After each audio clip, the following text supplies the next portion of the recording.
E se a história que você conhece sobre a ascensão dos Estados Unidos estiver incompleta? E se por trás da ajuda humanitária e dos discursos sobre liberdade houvesse uma estratégia mais profunda que não usava armas, mas contratos? Todo mundo ouviu falar do Plano Marshall, da vitória na Segunda Guerra Mundial, da queda do Muro de Berlim. Mas ninguém falava do USS Maine, um navio que explodiu em Havana, sem explicações, servindo de pretexto para redesenhar o mapa do poder global. Ou do momento em que uma moeda deixou de ser apenas dinheiro para se tornar uma linguagem invisível de comando mundial. Mas, e se o verdadeiro poder nunca estivesse nas armas ou indústrias, e sim nas redes que ninguém vê, mas que todos usam? Antes de entendermos a verdade por trás da disputa entre Estados Unidos e China nas últimas décadas, e quem realmente lidera a nova ordem mundial, é preciso voltar à origem de tudo. Quando os Estados Unidos deixaram de ser apenas uma república e começaram a ditar as regras no mundo. É isso que veremos no primeiro episódio dessa série, A Nova Ordem Mundial.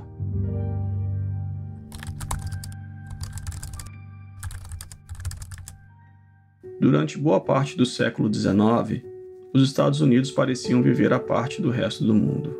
Protegida por 2 oceanos e por uma tradição de isolamento herdada desde os tempos de seu primeiro presidente da história, George Washington, a jovem república preferia crescer para dentro. Suas batalhas eram ferroviárias, industriais e territoriais. Olhava-se para o oeste e não para além do mar. Mesmo com a economia em ebulição após a Guerra Civil, que ocorreu entre os anos de 1861 e 1865, e após a Revolução Industrial que transformou vilas em centros de aço e carvão, a política externa permanecia cautelosa, evitando se envolver com o resto do mundo. Anexações eram travadas no Congresso e havia um receio moral e racial de se envolver com os que chamavam de raças inferiores. Mas o mundo estava mudando. O gigante, até então contido, começava a despertar. Em 1898, essa barreira foi rompida. O pretexto veio da rebelião cubana contra a Espanha. O estopim foi o misterioso afundamento do USS Maine, um navio de guerra americano que explodiu misteriosamente enquanto estava ancorado no porto de Havana, em Cuba, matando cerca de 260 tripulantes. Embora nunca tenha sido provado o que causou a explosão, jornais da época culparam a Espanha. Então, em um movimento rápido, o então presidente William McKinley declarou guerra à Espanha. Em apenas 6 semanas, uma potência colonial europeia foi esmagada com uma facilidade tremenda. Os frutos dessa vitória trouxeram a conquista dos territórios de Porto Rico, Guam e Filipinas. No mesmo ano, o Havaí também foi anexado. O Império havia nascido, mesmo que ainda disfarçado. Sem proclamações triunfais ou coroas imperiais, os Estados Unidos passavam a exercer domínio sobre territórios estratégicos. Mas e se o USS Maine não tivesse sido sabotado por inimigos externos, e sim numa mentira calculada? Conveniente demais para ser só coincidência, não acha? Décadas depois, alguns historiadores sugeriram que a explosão não foi acidental e nem ataque externo. Foi, na verdade, um passo calculado para justificar uma guerra conveniente para o país. A sociedade americana da época se dividiu. De um lado, os entusiastas do expansionismo celebravam o novo papel da nação no mundo. Do outro, os anti-imperialistas denunciavam a hipocrisia de uma república que dominava povos sem lhes conceder direitos. 2 décadas depois, o mundo mergulhava no caos. A Primeira Guerra Mundial devastava a Europa. E os Estados Unidos, novamente, hesitavam. O presidente Woodrow Wilson foi eleito com a promessa de manter o país fora da guerra.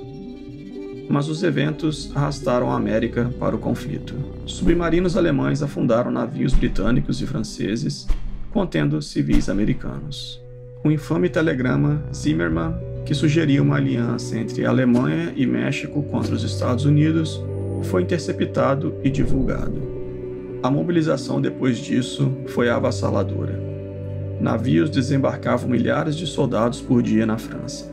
Mas essa entrada estratégica na guerra não seria a última vez que os Estados Unidos apareciam tarde e sairiam por vencedores. Veremos isso em detalhe mais adiante. Essa vitória deu a Wilson ambições maiores.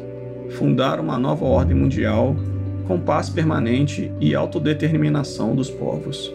Propôs a Liga das Nações, um embrião que viria a ser a atual ONU. Mas, ironicamente, o Congresso americano recusou. O velho isolamento falava mais alto. A liderança global escapava mais uma vez pelos dedos. Será que faltou coragem ou sobrou ilusão? Assim veio a década de 1930. A Grande Depressão abalou as estruturas. Desemprego em massa, colapso do comércio internacional. Novas leis de neutralidade foram aprovadas para impedir qualquer envolvimento em conflitos externos. Enquanto isso, Hitler se erguia na Alemanha e o Japão avançava sobre a Ásia. Ainda assim, os Estados Unidos tratavam somente de seus problemas internos, até que o mundo os chamou mais uma vez. Não com palavras, mas com bombas. Em 7 de dezembro de 1941, ocorreu o ataque japonês à base naval americana Pearl Harbor, no Havaí.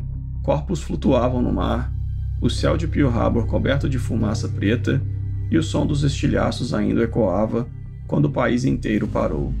O orgulho americano, antes inabalável, agora estava ferido. E foi nesse momento que a dor virou ambição.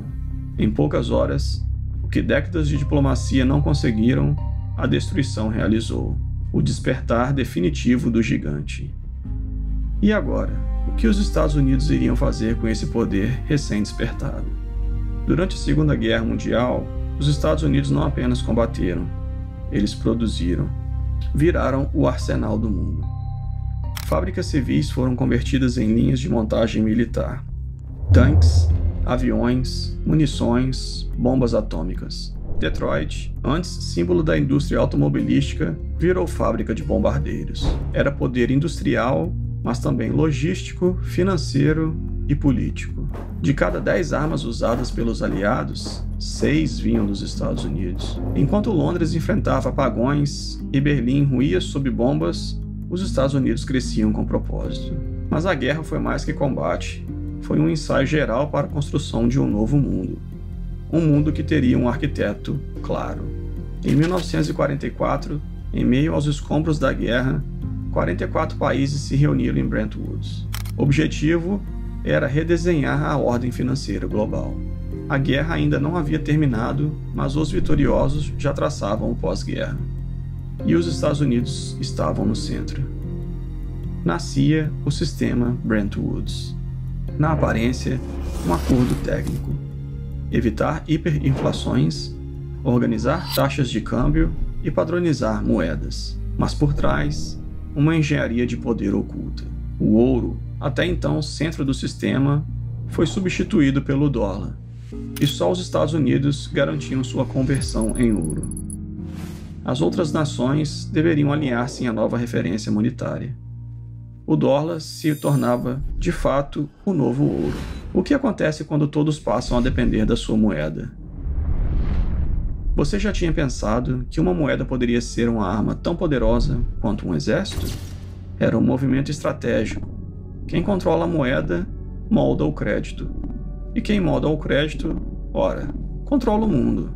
Além disso, criaram-se duas instituições que se diziam neutras: o Fundo Monetário Internacional e o Banco Mundial. Supostamente técnicas, na prática eram braços de influência geopolítica e instrumentos de um projeto maior. Quantos países realmente tinham escolha ao assinar esses acordos? Porque nem sempre o domínio chega em tanques. Às vezes ele vem em papel timbrado. Em 1948, o Plano Marshall aprofundaria essa lógica. Mais de 13 bilhões de dólares foram injetados na Europa Ocidental, o equivalente a mais de 150 bilhões nos dias atuais. O objetivo declarado era simples: ajudar na reconstrução da Europa devastada pela guerra. Mas por trás da generosidade havia um plano. O verdadeiro objetivo era conter o avanço do comunismo soviético e garantir aliados capitalistas na Europa Ocidental. Era ajuda humanitária sim, mas era também um investimento que pedia retorno em forma de lealdade. A generosidade muitas vezes é um bom disfarce para interesses maiores. Alimentos, máquinas, financiamento. E em troca, alinhamento político. O dólar circulava em Paris, Roma, Berlim. As democracias europeias passaram a orbitar Washington. Era o preço da reconstrução. Será que ainda vemos isso hoje em dia? Enfim, com a ameaça comunista soviética crescendo, os Estados Unidos entenderam que precisavam vender mais do que bens. Precisavam vender ideias. Ideias de liberdade, consumo e livre mercado. O modo de vida americano era promovido como um antídoto contra o autoritarismo comunista vermelho. Era o nascimento do poder de influenciar sem precisar invadir. E o mundo, exausto da guerra, vivenciava então a Guerra Fria. Mas por trás da promessa dourada, o sistema começava a falhar. A década de 1950 parecia perfeita. O dólar era rei, a OTAN garantia segurança, o American Dream era vendido como promessa de prosperidade. Mas o sistema já mostrava falhas. Os Estados Unidos gastavam demais. A Guerra da Coreia, as bases militares, os subsídios, tudo financiado com emissão de moeda. O FMI, vendido como uma entidade neutra, seguia orientações de Washington.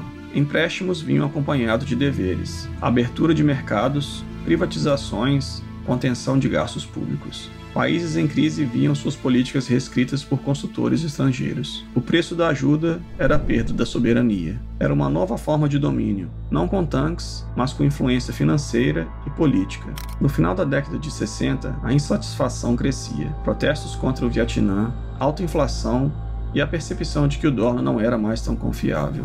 Em 1971, o então presidente Richard Nixon rompeu a promessa. Ele suspendeu a conversão do dólar em ouro. Marcava o colapso oficial do sistema Bretton Woods. Mas ao contrário do que muitos temiam, o dólar não desabou. Ele se fortaleceu, na verdade. Porque o jogo já estava ganho. O mundo havia se adaptado. Reservas internacionais eram em dólar. O comércio global dependia dele. Ao romper as regras, os Estados Unidos revelaram a verdade. O dólar não era uma moeda, era uma arquitetura de poder global. Era o império invisível e todos já estavam dentro.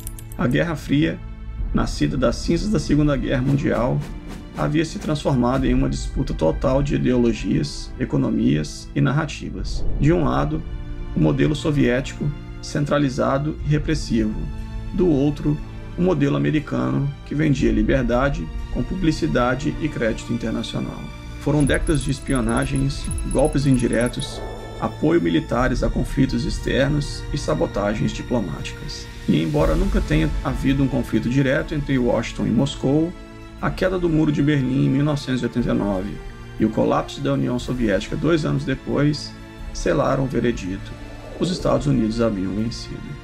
Não apenas militarmente, mas economicamente e tecnologicamente. O mundo era, enfim, unipolar.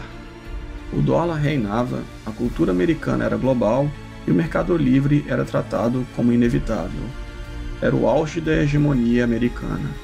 Mas toda hegemonia nasce com uma sombra à espreita. E nesse momento, em silêncio, uma outra potência assistia de camarote com atenção. O navio americano cuja explosão abriu o caminho para o primeiro império disfarçado da América permanece até hoje sem culpado definido. Mas em 2001, mais de um século depois, outro estopim silencioso passaria despercebido. A entrada da China na Organização Mundial do Comércio, a OMC. Mas e se esse movimento escondesse um plano meticuloso, invisível e ainda em curso nos dias atuais? Você por acaso já percebeu os sinais desse plano? Antes de respondermos quem lidera a nova ordem mundial, no próximo episódio veremos a ascensão silenciosa da China e o nascimento do império mais paciente e estratégico do século XXI. Te vejo no próximo episódio.